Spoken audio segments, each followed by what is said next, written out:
कहानी की शुरुआत बाघ से होती है, जो अपने पंजे से मोगली के हाथ पर नाखून से निशान बनाता। फिर उसने अपना मुंह खोला। अचानक भालू और पैंथर आसमान से गिर पड़े। वे मोगली को बचाने आए थे। तभी बाघ ने जोर से दहाड़ा। हजारों की संख्या में बंदर उन पर टूट पड़ते हैं और उन दोनों को काटने लगे, जिससे भालू और पैंथर एक के बाद एक गिरते गए बाघ फिर से अपने पंजे मोगली की ओर बढ़ाता है। तभी अचानक बाहर से एक विशालकाय अजगर आ गया। सभी जानवर दूर हट जाते हैं। अजगर तेजी से मोगली के चारों ओर लिपट गया और उन्हें इस मोगली से दूर रहने की चेतावनी दिया। इस विशालकाय अजगर से उलझने की हिम्मत किसी में नहीं होती। तभी बाघ को हार माननी पड़ी। यह अजगर भूत और भविष्य देख सकता था, तो उसने मोगली की कहानी देखी। जब मोगली बहुत छोटा था तो उनके माता पिता को बाघ ने मार डाला था। बाघ ने जंगल के प्राचीन नियम तोड़ दिए थे। फिर एक पैंथर ने बच्चे को बचाया और उसे भेड़ियों की गुफा के बाहर रखा। पैंथर चाहता था कि भेड़िए इस बच्चे को पालें। भेड़िए ने बच्चे को देखा। खूंखार और क्रूर भेड़ियों के सामने बच्चा बिल्कुल भी नहीं डरता। उन्होंने कभी इंसानी बच्चा नहीं देखा। बच्चे को खून से लथपथ देख भेड़िए ने उसे चाट कर साफ किया। फिर अचानक एक लकड़बग्घा दौड़कर आया और बच्चे के ऊपर हमला किया, लेकिन भेड़िए में उसे मार भगाया। फिर जंगल के सभी भेड़िए एक साथ इकट्ठे हो जाते हैं। इंसानी बच्चे को देखकर सबको बड़ा आश्चर्य हुआ। फिर भेड़ियों के सरदार ने कहा कि यह बच्चा यहाँ नहीं रहेगा। यह भेड़िया वंश का कानून है। सरदार की बात को कोई भी नकार नहीं सकता। तभी पैंथर एक हिरण को पकड़ता है। उसने कहा, बच्चे के जीवन के लिए हिरण का सौदा करो। सरदार आगे बढ़ा और बच्चे को ध्यान से देखा। बच्चे को देख सरदार का मन पिघल गया। उसने बच्चे को रखने का फैसला करता है। तभी बाघ लकड़बग्घों के साथ यहाँ आता है। यह जंगल का एक कुख्यात राक्षस है। इंसानी बच्चा को वापस लेने के लिए यहाँ आया था। बाघ ने कहा, मैंने बच्चे के माता पिता का खून चखा है, अब इस बच्चे का भी खून चखना है, लेकिन बच्चे को भेड़ियों द्वारा संरक्षित किया गया है। सरदार बोला, यदि तुम इसे ले जाना चाहते हो तो तुम्हें भेड़ियों को चुनौती देनी होगी। वह सब बाघ को झुंड में चुनौती देते हैं, लेकिन सबको देख बाघ ने कहा, देर सवेर वह बच्चा खा लिया जाएगा। फिर वह घूमा और चला गया। अब बच्चा उनमें से एक बन गया था। कुछ साल बीता, बच्चा बड़ा हो गया था। वह पैंथर की सवारी करता है और हर दिन जंगल में खेलता है। पैंथर ने उसे शिकार करना भी सिखाया। मोगली के एक शिक्षक भी हैं। यह एक भालू है। उसे जंगल में जीवित रहने का हुनर सिखाया। जंगल में हर कोई शिकार बन सकता है। केवल रनिंग टेस्ट पास करके ही आप भेड़ियों के झुंड में शामिल हो सकते हैं। तभी मोगली बंदरों की ओर आकर्षित होता है। उसे लगा कि यह मजाकिया है, लेकिन भालू ने उसे बताया, बंदर बहुत खतरनाक होते हैं, उनसे दूरी बनाए रखना। घर के रास्ते पर उन्हें एक मरी हुई भैंस मिली। इसका मतलब है कि बाघ वापस आ गया है। अब जंगल में युद्ध छिड़ने वाला है। भेड़िया कबीला फिर से इकट्ठा होते हैं। उन्हें डर है कि इससे ज्यादा इंसान जंगल की ओर आकर्षित होंगे। मोगली को बाघ को देना चाहिए। सरदार ने पहले ही अपने मन में एक निर्णय ले लिया था। मोगली केवल तभी बच सकता है जब वह परीक्षा में पास हो जाए। भालू ने मोगली का ट्रेनिंग शुरू कर दिया। बार बार पेड़ से नीचे गिरता रहा। तभी मोगली ने हार नहीं मानी। ट्रेनिंग जारी रखी और आखिरकार उसने डाली पकड़ ली। कुछ दिन बाद मोगली पानी में मछली पकड़ रहा था।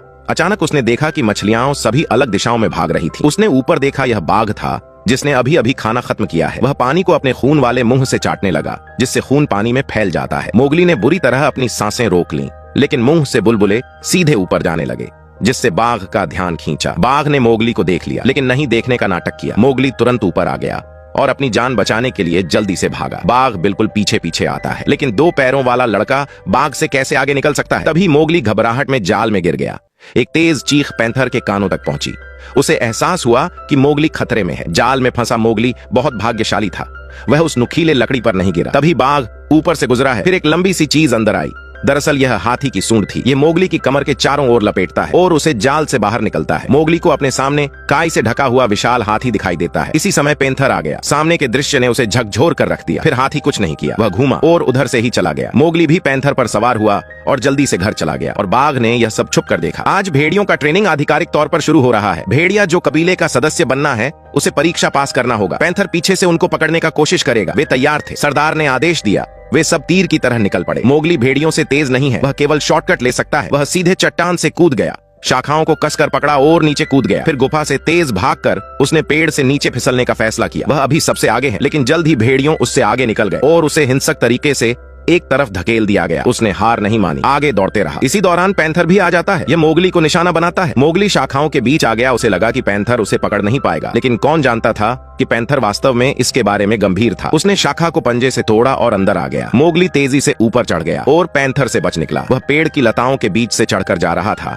फिर चट्टान पर कूद गया। वह फिनिश लाइन तक पहुंचने ही वाला था, लेकिन तभी पैंथर ने मोगली को नीचे गिरा दिया। यह जानबूझकर ऐसा करता है क्योंकि मोगली को भेड़ियों के झुंड में शामिल ना हो सके। वह तभी सुरक्षित हो सकता है जब वह इंसानी बस्ती में लौट जाए, लेकिन वह नहीं हुआ जो मोगली चाहता था। वह बहुत दुखी है। फिर वह नदी के किनारे अकेले बैठा रहा। फिर उसी शाम भेड़िए शिकार पर निकले हैं। इनका शिकार हिरण थी। सरदार उछला, लेकिन उसे पकड़ नहीं सका। यह अपने जीवन में पहली बार असफल हुआ है। भेड़िया कबीले के कानूनों के अनुसार यदि सरदार विफल हो जाता है तो वह दूसरों भेड़ियों की चुनौती स्वीकार कर लेगा, जो भी इसे हराएगा वह नया सरदार बनेगा। बाघ यहाँ शो देखने आया था। वहाँ भेड़ियों ने पहले से ही हमला करना शुरू कर दिया, लेकिन सरदार अभी भी बहुत भयंकर है। वे सरदार को हराने के लिए केवल पहिया युद्ध का उपयोग कर सकते हैं। मोगली ने बाघ की बुरी नजर देखा। वह तुरंत समझ गया कि यह सबको अलग थलग करने की बाघ की चाल थी। मोगली मदद के लिए आगे बढ़ना चाहता था, लेकिन भालू ने उसे रोक दिया। तभी मोगली इंसानी बस्ती से आग उठाकर भेड़ियों की ओर तेजी से भागा। सरदार पहले से ही जख्म से भरा हुआ था। सौभाग्य से मोगली समय पर आ गया। हाथ में मशाल लहराते हुए भेड़ियों का आक्रमण रोका और उसने बाघ को भगा दिया। मोगली भेड़ियों के लिए इंसानी हथियार लाया, इसलिए सरदार के पास मोगली को यहाँ से भगाने के अलावा कोई विकल्प नहीं था। वह अंदर से बहुत दुखी था। मोगली सीधे इंसानी बस्ती की ओर दौड़ा, हाथ में मशाल लहराते हुए सबको दूर रहने को कहा, लेकिन उसे डंडे से मारकर गिरा दिया। मोगली को इंसानों ने पिंजरे में डाल दिया। उसे आजाद होना था। उसने पागलों की तरह रेलिंग पर मारना शुरू कर दिया, यहाँ तक कि उसने अपने मुंह से रेलिंग को काटने लगा, जिससे वह बहुत थक गया। अचानक कोई उसके लिए खाना लेकर आया। मोगली आगे की ओर झुका और सूंघा, बस मांस का एक टुकड़ा उठाया और तुरंत थूक दिया। उसे इंसानों का खाना पसंद नहीं आता। कई बच्चे आए और उस पर हंसे और मोगली को छड़ी से मारा। वह पागलों की तरह चिल्लाया, सबको डरा कर भगा दिया। रात में पैंथर आता है। यह यहाँ मोगली को बचाने के लिए नहीं आया, बल्कि उसे समझाने आया था कि तुम्हें इस इंसानी बस्ती में रहना होगा, तुम्हारे जान को खतरा है। ये कहकर जंगल में वापस लौट गया। अगले दिन जेल का दरवाजा खोला गया। मोगली बाहर आया। फिर किसी महिला ने उसके शरीर को साफ किया और उसे जूते पहनाए। मोगली धीरे धीरे इंसानी जीवन में शामिल हो गया है। शिकारी ने मोगली को एक चाकू भी दिया। अपनी सुरक्षा के लिए इसे अपनी छाती पर लटका लिया। उस दिन एक भेड़िए को मोगली मिल गया। उसने बताया कि बाघ ने सब कुछ अपने कब्जे में कर लिया।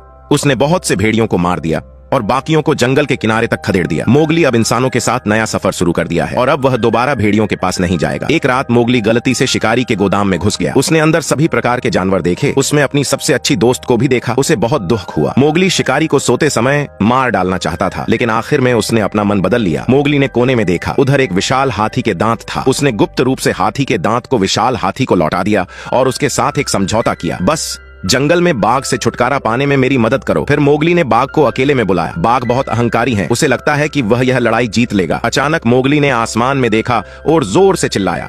फिर दर्जनों हाथी जंगल से आए। तभी लकड़बग्घा अपनी दुम उठाकर भाग गया। तभी बाघ मोगली पर झपटा, लेकिन उसे हाथी द्वारा फेंक दिया गया। बाघ को घेर लिया गया। भागने का कोई रास्ता नहीं था। मोगली ने चाकू से वार किया और उसके पीठ पर कूद गया, लेकिन एक लड़का बाघ का मुकाबला कैसे कर सकता है। मोगली सीधे नीचे गिरा। बाघ ने झपटा मारा, लेकिन मोगली बच गया। वह तेजी से पेड़ पर चढ़ गया। बाघ बहुत खूंखार था। उसने लगभग उसे पकड़ लिया था। तभी मोगली दूसरी शाखा पर कूद गया। बाघ हवा में उछला, लेकिन उसे पकड़ने में असफल रहा। वह गिरकर पेड़ में फंस गया। मोगली ने मौका पाकर चाकू निकाल लिया। नीचे आकर बाघ को जोर से छुरा मारा।